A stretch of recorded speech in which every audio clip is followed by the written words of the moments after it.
एक पति पत्नी का आपस में बहुत प्रेम था। दोनों एक दूसरे पर पूरा विश्वास करते थे। यहाँ तक कि पति ने अपनी पत्नी के प्रेम के आगे पूरे परिवार को दरकिनार कर दिया था।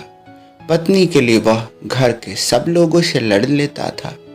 वह जानता था कि उसके माता पिता कितने सीधे और सच्चे हैं, लेकिन जब कोई मौका आता तो पत्नी का ही पक्ष लेता था। भाई से अच्छे संबंध होने के बाद भी वह कोई विशेष बात उसे नहीं बताता था। अपनी पत्नी को वह सब कुछ बता देता था। एक दिन वह घूमता हुआ गांव के एक अनुभवी व्यक्ति, जो कि काका के नाम से जाने जाते थे, उनके पास गया। काका बहुत अनुभवी व्यक्ति थे और उसके पिता के पक्के दोस्त थे। दोस्त तो अब भी थे, लेकिन पहले जैसा घूमना फिरना ना हो पाता था। काका को अपनी राजी खुशी बताते समय अपनी पत्नी के बारे में बहुत अधिक बोलता था और उसकी प्रशंसा करता था। उसने यह भी बताया कि जो भी राज की बात होती है वह पत्नी से छिपाता नहीं है। विश्वास के मामले में उसने पूरे परिवार को शक की नज़र से देखना शुरू कर दिया था। उसे तो बस उसकी पत्नी ही सबसे विश्वासी नजर आती थी। जब वह सब कुछ बताकर थक गया तब काका से रहा न गया। उन्होंने कहा, बेटा, जो तुम सोच रहे हो वह सही नहीं है। अपनी पत्नी के बारे में तुमको जरूरत से ज्यादा विश्वास है।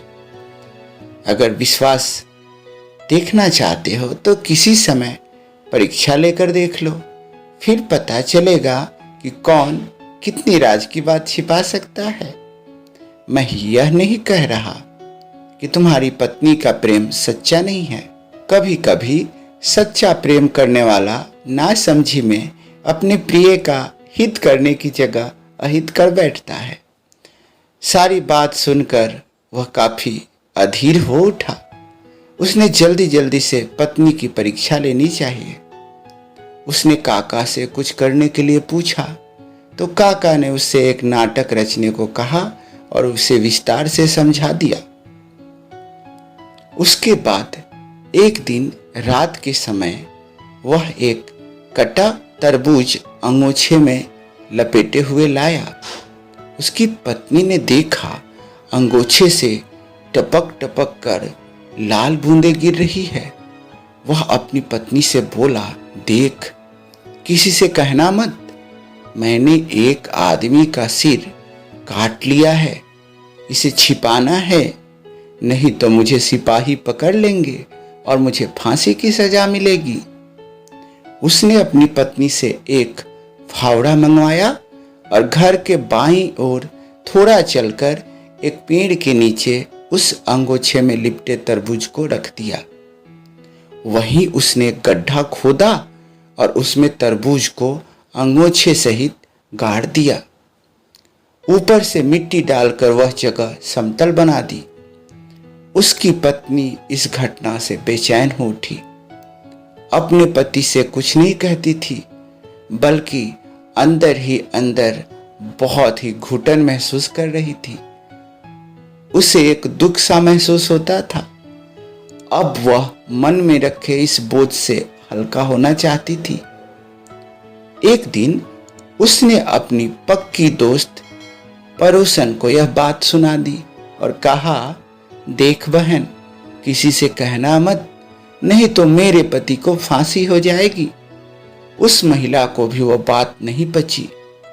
उसने अपनी पक्की दोस्त पड़ोसन महिला को यह घटना सुनाई और कहा, देख बहन, तू भी किसी से कहना मत, नहीं तो उसके पति को फांसी हो जाएगी।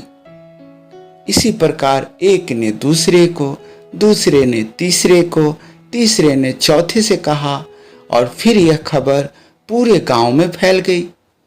बहुत सी औरतों ने यह घटना अपने आदमियों से भी कह दी। एक दिन ऐसा आया जब यह खबर इलाके के थाने में पहुंच गई। फिर क्या था, सुबह सुबह दरोगा और उसके सिपाही उसके घर जा पहुंचे। जब गांव वालों को पता चला तो गांव के तमाम लोग आए। काका भी उसके घर पहुंच गए।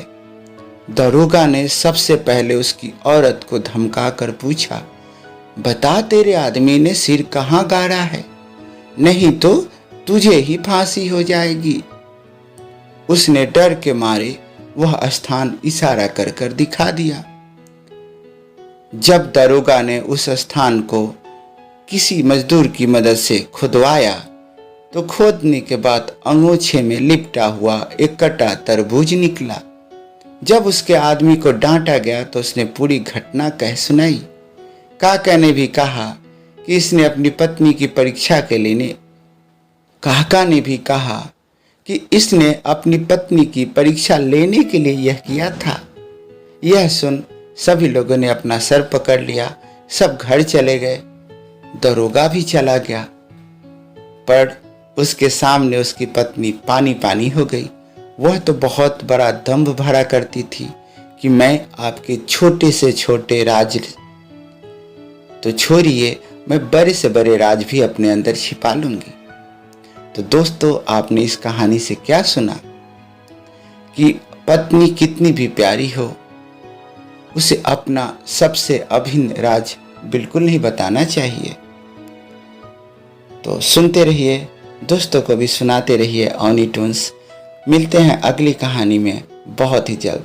तब तक अगर आप इस चैनल पर नए हो तो इसे सब्सक्राइब कर लीजिएगा और कहानी पसंद आई हो तो अपने दोस्तों के साथ भी शेयर कीजिएगा। धन्यवाद।